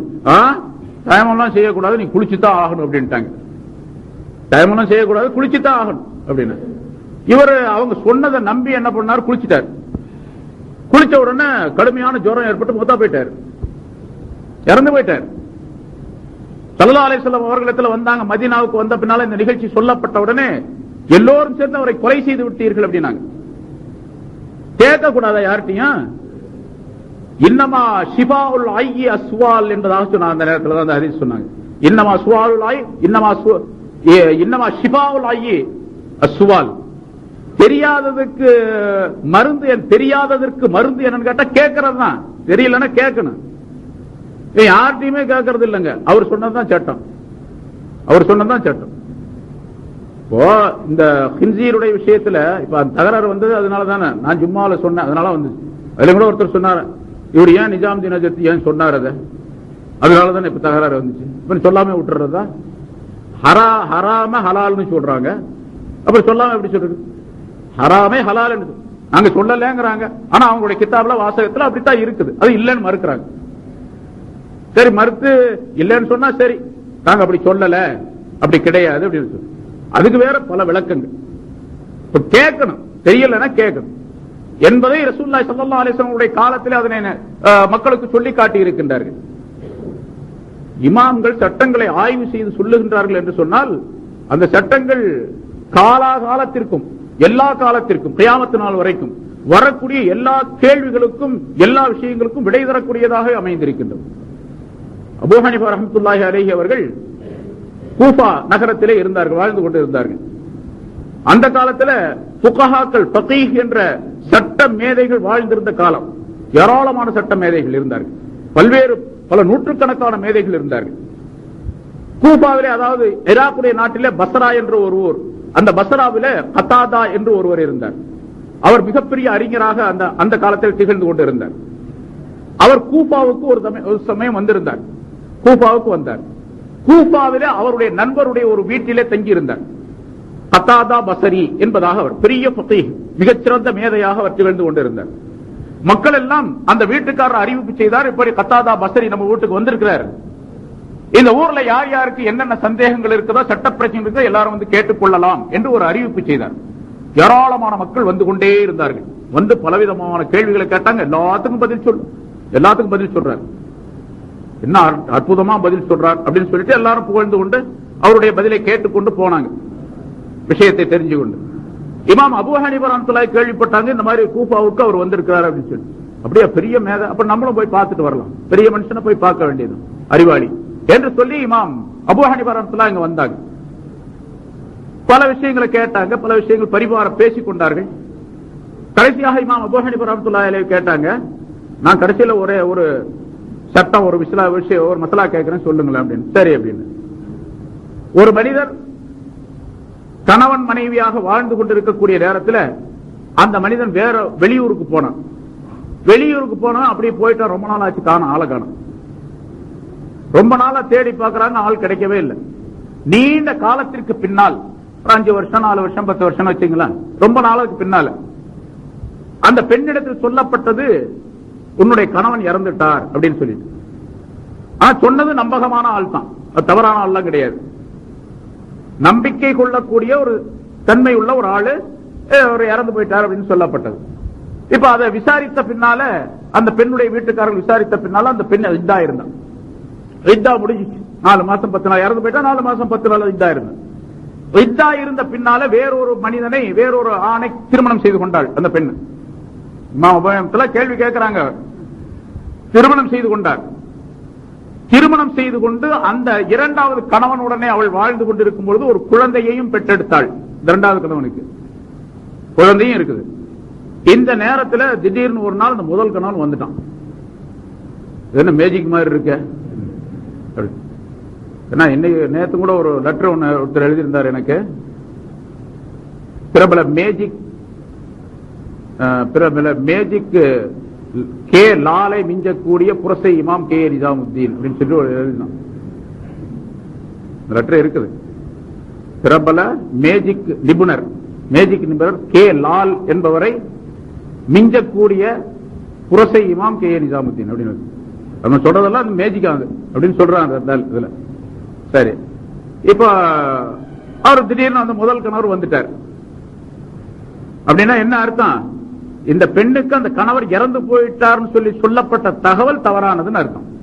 ஏதோ ஒரு அடிப்படையில் சொல்லிட்டாங்க. சமீபத்திலும் கூட நடந்துச்சு, நிறைய நாட்டில் நடக்குது இந்த மாதிரி. திடீர்னு காணா போறாங்க, ஒரு திடீர்னு வந்துடுறாங்க. காணா போறதுன்னு சொன்னது தவறா சொல்லப்பட்டதுன்னு அர்த்தம். இப்ப என்ன சட்டம்? இப்ப இமாம் அபூ ஹனீஃபா ரஹ்மத்துல்லாஹி அலைஹி அந்த கத்தாதா பஸ்ரி இடத்துல இந்த சட்டத்தை கேட்டாங்க. இப்படி வந்து விட்டால், அந்த முதல் கணவன் வந்து விட்டால் இந்த பெண்ணுடைய பிரச்சனை என்ன அப்படின்னு கேட்டாங்க. அதாவது இந்த இரண்டாவது கணவன் கூட இந்த பெண் வாழ வேண்டுமா, முதல் கணவனோட இருக்க வேண்டுமா, அந்த குழந்தையுடைய விஷயம் என்ன, இப்ப விபச்சாரத்துடைய சட்டம் அந்த பெண்ணை சாருமா, அந்த ஆணை சாருமா, இப்படி எல்லாம் கேட்டாங்க. கேட்ட உடனே அவருக்கு இது எங்கேயாவது நடந்திருக்குதான்னு கேட்டார். அவருக்கு பதில் சொல்ல தெரியல. எங்கேயாவது நடந்திருக்குதா அப்படின்னு கேட்டார். இனிமேல் நடந்தால் அதுக்கு என்ன தீர்வு அப்படின்னு சொல்லி கேட்டாங்க. அதெல்லாம் நடக்காதெல்லாம் கேட்கக்கூடாது அப்படின்ட்டாரு. நடக்காதெல்லாம் கேட்கக்கூடாது. அபூ ஹனீஃபா ரஹ்மத்துல்லாஹி வழங்கிட்டாங்க. சரி, இவருக்கு பதில் சொல்ல தெரியல அப்படின்னு சொல்லி வழங்கிட்டாங்க. அவர் சொன்னார், கத்தாதா சொன்னாரு, இதெல்லாம் என்கிட்ட கேட்கக்கூடாது, தஃப்சீரை பத்தி ஏதாச்சும் கேளுங்க. வேண்டாம், நான் சொல்றேன். இந்த மாதிரி கற்பனை மசாலாவெல்லாம் வேணாம். ஏன்னா இப்ப அப்படித்தானே சொல்லிட்டு இருக்காங்க. கற்பனையாக மசாயில் தயார் செய்ய சொல்லி உங்களுக்கு யாரு அதிகாரம் கொடுத்ததுன்னு கேட்கணும். கற்பனையாக மசால் செய்யறதுக்கு அதுக்கு ஒரு அதிகாரம் வேணுமா? அது யார்கிட்ட இருந்து கேட்கறது அதிகாரத்தை? அல்லாஹ்ட்ட இருந்தா, ரசூல்ட்ட இருந்தா? கற்பனையாக ஒரு மசாயில் ஒரு சட்டத்தை வந்து தயார் செய்ய நான் சொல்றேன்னு வச்சுங்க. இப்படி இருந்தா என்ன அப்படின்னு ஒருத்தர் கேள்வி கேட்க, நீங்க கூட்டத்தில் ஏதாச்சும் ஒரு கேள்வி கேட்கறீங்கன்ட்டு, அது கற்பனையான ஒரு விஷயம். ஆனா மார்க்கத்தில் இப்படி உலகத்தில் இப்படி நடக்கலாம் அப்படிங்கிற ஒரு விதி, ஒரு முறை. அதுக்கு ஏதாச்சும் ஒரு பதில் சொல்லி ஆகணும்ல. முன்னால உள்ள ஏதாச்சும் ஒரு விஷயத்தை வச்சு அதுக்கு பதில் சொல்லி ஆகணும். அதுக்கு பிறகு கியாஸ் அப்படின்னு சொல்றது. சரி, இப்ப அவர் சொன்னாரு தஃப்சீர்ல ஏதாச்சும் கேளுங்களேன் அப்படின்னாரு. உடனே அபூ ஹனீஃபா அப்படியே விட்டு தஃப்சீர்ல கேட்டாங்க. அதாவது சுலைமான் அலைஹிஸ்ஸலாம் அவர்கள் அந்த பில்கீஸ் என்ற அரசியுடைய சிம்மாசனத்தை கொண்டு வருவதற்காக வேண்டி தங்களுடைய மஜ்லிஸ்ல இருந்த சில பேர்கிட்ட சொல்றாங்க, யார் கொண்டு வர்றதுன்னு கேட்கிறாங்க. அப்போ ஒரு இஃப்ரீத் என்ற ஜின்னு சொல்லியது, நீங்க மக்களுக்கு தீர்ப்பு வழங்குவதற்காக ஒரு குறிப்பிட்ட நேரத்தில் உங்களுடைய அந்த மஜ்லிஸ்ல அமர்வீங்க, அந்த மஜ்லிஸ்ல இருந்து எழுந்து போவதற்கு முன்னதாக நான் கொண்டு வந்துடுறேன் அப்படின்னு சொல்லிட்டு அந்த இஃப்ரீத் என்ற ஜின்னு சொல்லிச்சு. சுலைமான் அலைஹிஸ்ஸலாம் சொன்னாங்க, இல்ல அதை விட சீக்கிரமா வரணும். அப்போ காலல்லதி ஐந்தஹு இல்மும் மினல் கிதாப், அல்லாஹ் தஆலா குர்ஆன்ல சொல்லுகின்றான், வேதத்தில் இருந்து அறிவு கொடுக்கப்பட்ட ஒருவர் சொன்னார், நீங்கள் கண்ணுடைய இமை மூடி விழிப்பதற்குள்ளாக நான் கொண்டு வந்து விடுகின்றேன் அப்படின்னு சொன்னார். அப்படின்னு அல்லாஹ் தஆலா சொல்லுகின்றான், கபல அன் யர்தத இலைக தர்ஃபுக, உம்முடைய கண் விழி மூடி விழிப்பதற்கு முன்னதாக நான் கொண்டு வந்து விடுகின்றேன். கண்ணு மூடி முடிக்கிறதுக்குள்ள அப்படிங்கிறாங்கல்ல, அந்த மாதிரி கொண்டு வந்தார். சரின்னு சொன்னார், அவர் கொண்டு வந்துட்டார். அந்த சிம்மாசனம் வந்துருச்சாங்க. மிகப்பெரிய சிம்மாசனத்துல இந்த பள்ளியாசல் பெருசு, அவ்வளவு பெரிய சிம்மாசனம். அது வரலாற்றுல நிறைய அதற்கு விளக்கங்கள் சொல்லப்பட்டிருக்கு. அவ்வளவு பெரிய சிம்மாசனத்தை சுமார் ஒரு 1000 கிலோமீட்டர் 2000 கிலோமீட்டர் இருக்கலாம், அவ்வளவு தூரத்தில் இருந்து இந்த நாட்டுக்கு கொண்டு வந்துட்டாங்க.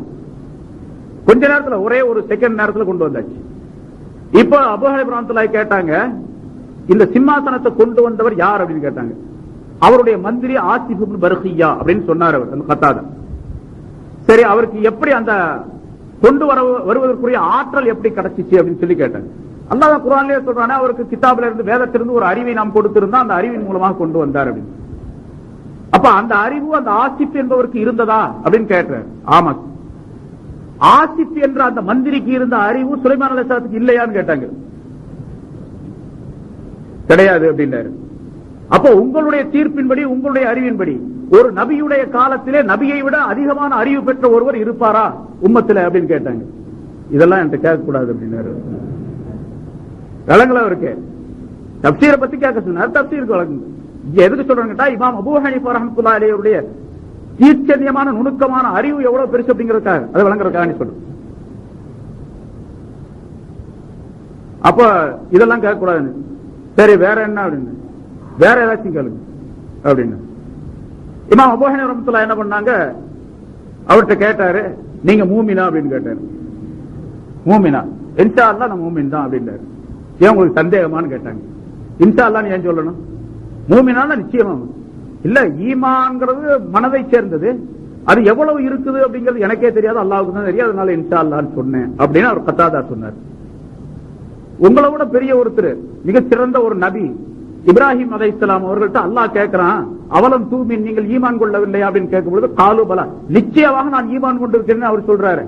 இப்ராஹிம் அலைஹிஸ்ஸலாம் சொல்றாங்க குர்ஆன்ல, நீங்க ஏன் இன்ஷா அல்லாஹ் சொல்றீங்க? இந்த மாதிரி கேள்வியெல்லாம் கேட்டுட்டு இருக்க கூடாது அப்படின்னு போயிட்டாங்க. சரி, முடிஞ்சு போச்சு. இது வரைக்கும் தான் அந்த சம்பவம் இருக்கு. இப்ப இங்க அதாவது குர்ஆன் ஹதீஸ்ல இந்த விஷயங்களை நம்ம காட்ட முடியாது. இப்ப எங்க குர்ஆன்ல இருக்க, ஹதீஸ்ல இருக்க, அதுக்கு விளக்கம், இத்தனை விளக்கம் தேவை. இப்போ ஒரு சின்ன விஷயம், சாதாரணமா பல்லாயிரக்கணக்கான செய்திகளிலே ஒரு சின்ன செய்தி இது. அந்த முதல் நிகழ்ச்சிக்கு என்ன தீர்வு? கிதாபுகள்ல உலமாக்கள், இமாம்கள் எழுதுகின்றார்கள். இரண்டாவது, முதல் கணவன் வந்த உடனேயே இரண்டாவது கணவனுடைய நிக்காஹ் ரத்தாயிடும். தலாக்கெல்லாம் சொல்ல வேண்டியதில்லை. ஏன்னா முதல் கணவன் தான் அவளுக்கு கணவன். இரண்டாவது கணவன் கணவனே அல்ல. தவறான எண்ணத்திலே, தவறான தீர்வின்படி அந்த இரண்டாவது கணவன் திருமணம் செய்திருக்கின்றான். அதனால முதல் கணவனை பார்த்த உடனே ரெண்டு பேருக்கு மத்தியில ரத்தாயிடும். அதுக்கு பின்னால் அந்த பெண்ணை தொடக்கூடாது, பார்க்க கூடாது, ஹராமாச்சு இந்த இரண்டாவது கணவன். இப்ப அந்த பெண்ணுக்குரிய அந்த குழந்தை இருக்கின்றது. அந்த குழந்தை அந்த இரண்டாவது கணவனை சேர்ந்த குழந்தை தான். இரண்டாவது கணவனுடைய சொத்துக்குத்தான் உரிமை உடையதாக அந்த குழந்தை ஆகும். இப்ப அந்த பெண்ணுக்கு என்ன சட்டம்? அந்த பெண் இப்ப இதா இருக்க வேண்டும். ஏன்னா அந்த இரண்டாவது கணவனுடன் வாழ்ந்திருக்கின்றாள். அதனால ஒரு 3 மாசம் 3 பீரியட் மாதவிடாயுடைய காலம் வரைக்கும் எதிர்பார்த்து குழந்தை இந்த பெண்ணுக்கு, இந்த இரண்டாவது கணவனுக்கு இருக்கின்றதா என்று பரிசோதித்த பின்னால், அதுக்கு பின்னால இந்த கணவனுடன் வாழ்ந்து கொள்வார். இரண்டாவது, இந்த முதல் கணவனுடன் நிக்காஹ் எல்லாம் செய்ய வேண்டியதில்லை. சரி, இரண்டாவது கணவனுடன் இவள் வாழ்ந்த காலத்திலே, இப்ப முதல் கணவன் இருக்கும் பொழுதே, உண்மையிலேயே முதல் கணவன் இருந்திருக்கிறான், இவளுக்கு தெரியல. தவறான தகவலின் அடிப்படையில் இரண்டாவது கணவனை திருமணம் செய்து கொண்டாள். இப்ப அப்படி திருமணம் செய்து கொண்டு அவனோட வாழ்க்கையை நடத்தியதன் காரணமாக விபச்சாரத்தின் குற்றம் சேருமா? 2 பேருக்கு விபச்சாரத்தின் குற்றம் கிடையாது. ஆணுக்கும் கிடையாது, பெண்ணுக்கும் கிடையாது. இரண்டாவது கணவனுக்கோ அந்த பெண்ணுக்கோ கிடையாது. ஏன்னு கேட்ட, தவறான தகவலின் அடிப்படையிலே உண்மை என்று நம்பியவர்கள் இருந்த காரணத்தினால் இந்த சட்டம். இப்ப இந்த சட்டங்கள்லாம் எங்க போய் பார்க்கிறது? குர்ஆன்ல இருக்கா, ஹதீஸ்ல இருக்குது? எப்படி? ஒன்றல்ல இரண்டல்ல, ஏராளமான சட்டங்கள் இருக்கின்றன, நிறைய இருக்கின்றன. அதனால இப்ப குர்ஆன் ஹதீஸ் போதுமா, குர்ஆன் ஹதீஸ் மட்டும் போதுமா அப்படின்னு சொன்னா என்ன அர்த்தம்? சட்டங்களை விளங்குவதற்கு குர்ஆன் ஹதீஸ் மட்டும் போதுமா அப்படின்னு அர்த்தம். அப்புறம் தௌராத் வேணுமா, இன்ஜீல் வேணுமான்னு அர்த்தம் இல்ல. சட்டங்களை விளங்குவதற்கு குர்ஆன் போதுமா, ஹதீஸ் போதுமா? குர்ஆனும் வேண்டும். ஆனா என்ன இருக்கு? குர்ஆன் அசல் அடிப்படை. நான் முதல்ல வாசித்த ஆயத்துக்கு மட்டும் அர்த்தம் சொல்லி முடிச்சுக்கிறேன். எல்லாரும் எந்திரிச்சு போறாங்க, நேரம் ஆச்சு அப்படின்னு அர்த்தம். நீங்களும் சீக்கிரம் முடிங்க, நீங்களும் போங்க அப்படின்னு அர்த்தம். சரி, ரசூல, அல்லாஹ்வுக்கு வழிபடுங்கள், ரசூலுக்கு வழிபடுங்கள். பாருங்க, வித்தியாசம் தெரியணும். அத்திய உல்லாஹ, ரெண்டுக்கு அத்தியங்கிற வார்த்தை தான் வருது. அத்தியங்கிறது புளூரல், அதாவது ஏவல் வினை பன்மை சொல்லுது. அத்திய உல்லாஹ, அல்லாஹ்வுக்கு வழிபடுங்கள், அத்திய ஒரு ரசூல, ரசூலுக்கு வழிபடுங்கள். வழிபடுங்கள் வேற, வழிபடுங்கிறது வேற. வழிபடுங்கிறது ஒரு சொல், வழிபடுங்கிறது 2 சொல். வழிபாடு, வழிபடுதல் அப்படின்னு சொன்னா வணங்குதல், இதாச் அப்படின்னு அர்த்தம். வழிபடுதல் அப்படின்னு சொன்னா இத்திபா, பின்பற்றுதல் அர்த்தம். வழிபடுதல் அப்படின்னு சொன்னா அப்ப அல்லாஹுவை வணங்குங்கள், அல்லாஹுக்கு கட்டுப்படுங்கள், ரசூலை பின்பற்றுங்கள் அப்படின்னு அர்த்தம். அதுக்கு பிறகு உலில் அம்ரி மின்கும், இந்த இடத்துல பாருங்க, 3வது, உங்களில் அதிகாரம் படைத்தவர்களுக்கும் வழிபடுங்கள் அப்படின்னு அர்த்தம் வருது. ஆனா அந்த வழிபடுங்கள் வார்த்தையை 3வதாக அல்லாஹ் தஆலா சேர்க்கல. இங்க அத்தியோ 2 அத்தியோ சொல்லிட்டான். 3வதுல உலில் அம்ரி மின்கும் என்ற ஆயத்துல அந்த வாசகத்தில் அத்தியோ என்ற வார்த்தையை சேர்க்கல. அது ஒரு பெரிய ஹிக்மத், பெரிய ஞானம் என்னவென்று சொன்னால், உலில் அம்ரு என்பவர்கள், அதாவது இமாம்கள், முஜ்தஹிதீன்கள், சட்ட ஆய்வாளர்கள் இருக்கின்றார்கள். இவர்கள் குர்ஆன் ஹதீஸை வைத்துத்தான் ஆய்வு செய்ய வேண்டும் என்பதை அல்லாஹ் தஆலா இங்கே சூசகமாக குறிப்பிடுகின்றார். குர்ஆன் ஹதீஸை வச்சுதான் தீர்ப்பு செய்யணும்.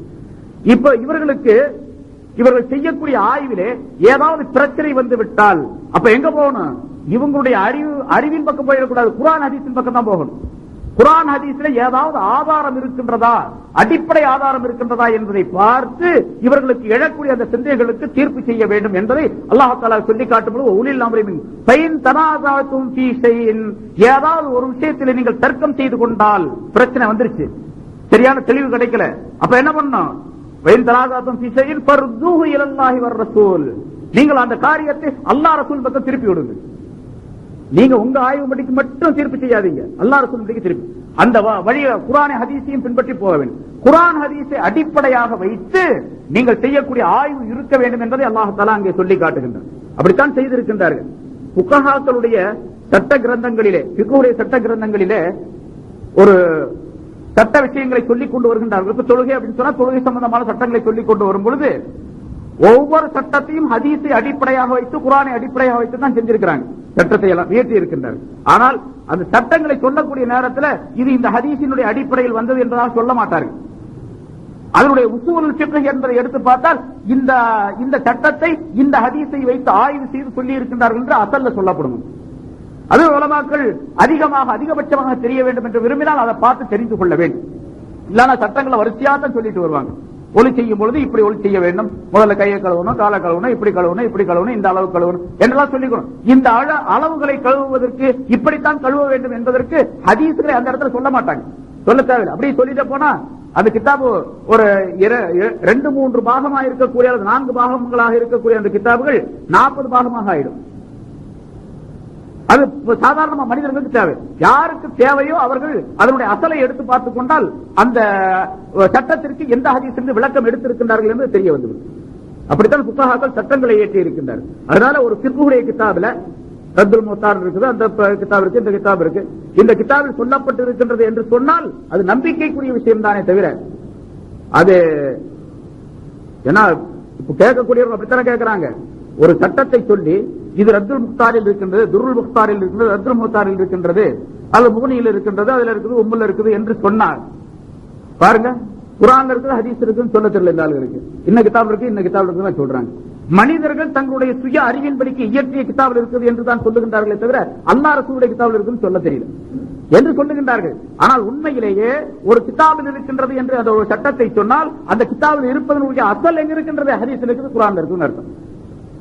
அதை நன்றாக நாம் விளங்கிக் கொள்ள வேண்டும். சரி, இப்ப இந்த சொல்லக்கூடிய விஷயங்கள் எல்லாம் யாருக்குன்னு கேட்டா, யார் அந்த பக்கம் போகாமல் இருக்காங்களோ அவங்களுக்கு தான். போயிட்டாங்க பாருங்க, அவங்களுக்கு இது உதவாது, என்னத்தான் சொன்னாலும் வரமாட்டாங்க. அல்லாஹ் தஆலாவா பார்த்து அவங்களுக்கு ஹிதாயத் நேர்வழியை கொடுத்து திருப்பி விட்டாதான், அல்லது ஏதாவது ஒரு நிகழ்ச்சி ஏற்பட்டு அந்த நிகழ்ச்சியின் காரணமாக இருந்தார் வெளியே வந்தா தான் வந்தது. ஒரு சிலர் அப்படி வந்திருக்கிறாங்க. வந்திருக்கிறவர்கள் எல்லாம் வெளியே வந்து உள்ளே போய்விட்டு வெளியே வந்தவர்கள் எல்லாம், அப்படி ஒருத்தர் எனக்கு லெட்டர் எழுதியிருக்காரு. உள்ள போயிட்டு வெளியே வந்தவர், அவர்கள் என்னென்ன செய்து கொண்டிருக்கின்றார்கள், எப்படியெல்லாம் இந்த மார்க்கத்தை திசை திருப்புவதற்காக வேண்டி, மக்களை திசை திருப்புவதற்காக மார்க்கத்தை பயன்படுத்திக் கொள்ளுகின்றார்கள் என்பது பற்றி உள்ள விளக்கங்களை எல்லாம் எழுதியிருக்கிறாங்க. எல்லா ஆதாரம் நிறைய இருக்கு. அதனால அங்க ஒரு பெரிய சதித்திட்டம் நடக்கின்றது என்பதை மட்டும் நீங்கள் புரிந்து கொள்ள வேண்டும். உள்ள ஒரு பெரிய சதித்திட்டம் நடக்கின்றது. மார்க்கத்தை தங்களுடைய வாழ்க்கைக்கு பயன்படுத்திக் கொள்ள நம்மளை பார்த்து சொல்றான், நம்மளை பார்த்து சொல்றாங்க, ஒரு மௌலூத் ஓதி பாத்தியா ஓதி சம்பாதிக்காரு, வயிறு வளர்க்கிறாரு, 7 வருஷம் ஓசிச்சோறு திண்ட அப்படின்லாம் எழுதுறாங்க. 7 வருஷம் ஓசிச்சோறு திண்ட, நீ உனக்கு என்ன புத்தி இருக்க போகுது? நீ பாத்தியா ஓதுற, மௌலூத் ஓதுற, உனக்கு எப்படி புத்தி இருக்கும்? பாத்தியா சோறு திண்டவனுக்கு எல்லாம் என்ன புத்தி இருக்கும் என்றெல்லாம் எழுதக்கூடிய. ஆனா அவங்க செய்யக்கூடிய அந்த சதி திட்டம் இருக்கின்றது, அது அம்பலப்படுத்தப்பட்டு விட்டால் மிக பயங்கரமான விளைவுகளை ஏற்படுத்திவிடும். அப்படிப்பட்ட ஒரு சூழ்நிலையிலே, சதி சூழ்நிலையிலே நாம் இருந்து கொண்டிருக்கின்றோம் என்பதை மட்டும் நாம் கவனிக்க வேண்டும். கருத்தில் கொண்டு நம்முடைய வீட்டில் உள்ள வாலிபர்கள் அங்கே போய்விடாமல் நாம் பாதுகாத்துக் கொள்ள வேண்டும். போனவர்கள் போகட்டும், அவர்களை திருந்துவதற்குரிய துஆவை நாம் செய்வோம். ஆனால் அதே நேரத்தில் யார் தடுமாற்றத்தில் இருக்கின்றார்களோ அவங்களுக்கு சொல்றது நல்லா தானே இருக்குது, அவங்க கூட்டத்துக்கு போனா நல்லா தானே சொல்றாங்க, அருமையான பயான் செய்யறாரு, அருமையான விளக்கம் சொல்றாரு என்பதாக சொல்லிக் கொண்டிருப்பவர்கள் கொஞ்சம் சிந்திக்க வேண்டும். அது ஒரு சதித்திட்டம். முன்னால ஒரு கூட்டத்தில் ஒரு ஆலிம் அவர்கள் சொன்னதை போல அது விஷம் தடவிய தேன் மிட்டாய். விஷம் தடவிய உள்ள விஷம் இருக்குது, மேல தேன் அழகான வடிவத்தில் பார்ப்பதற்கு அழகாகவும் சுவைப்பதற்கு வெளித்தோட்டத்தில் அழகாகவும் தெரியக்கூடிய ஒரு இனிப்பு பொருளாக அது ஆக்கப்பட்டு இருக்கின்றது என்பதை நாம் கவனத்தில் கொள்ள வேண்டும். அதை நீங்க சாப்பிட்டீங்கன்னா வெளித்தோட்டத்தில் இனிப்பா தெரியும், சாப்பிட்டு முடிச்ச உடனே அது மனிதனுடைய உயிரை பறித்து செல்லக்கூடிய விஷயமாக ஆக்கப்பட்டுவிடும். அப்படிப்பட்ட ஒரு சூழ்நிலையிலே அவருடைய சதித்திட்டம் நடைபெற்றுக் கொண்டு வருகின்றது. அல்லாஹ் தஆலா மக்கள் அனைவரையும் காப்பாற்ற வேண்டும், குறிப்பாக இளைஞர்களை காப்பாற்ற வேண்டும், வாலிபர்களை காப்பாற்ற வேண்டும். வாலிபர்கள் ஏதோ ஒரு கோஷம் போடுவதற்காக வேண்டி பாருங்க, மஸ்ஜித் இடிக்கப்பட்டது என்பது தவறு. அது எப்படி சொல்ல வேண்டும், 4-5 வருஷமா எப்படி சொல்லிட்டு இருந்தோம், அது மாதிரி சொல்ல வேண்டும். இதற்காக வேண்டி ஒரு பெரும் முயற்சி எடுத்து பலவிதமான காரியங்களை செய்து அதுல தமிழ்நாடு முழுவதும் மற்ற இடங்களிலிருந்தும் ஏராளமான பொருள்களை வசூல் செய்து அதற்காக வேண்டி மக்களை சேர்த்து இளைஞர்களை சேர்த்து பலவிதமான ஆர்ப்பாட்டங்களை செய்து அதனால் வரக்கூடிய தீமைகள் ஏதாவது ஏற்பட்டு விட்டால் அதற்கு அவர்கள் தான் பொறுப்பு. மார்க்கத்தில் இதற்கு எந்த விதமான அதிகாரம் கிடையாது, அனுமதியும் கிடையாது. நாம் எல்லா இடங்களிலும் சொல்றது உண்டு, இந்த மீலாது விழா கூட்டம் நடந்துச்சு, ஊர்வலம் நடக்கும். மீலாது விழா ஊர்வலம் நடத்தணும் சொல்லி எங்கேயாவது மார்க்கத்தில் இருக்க?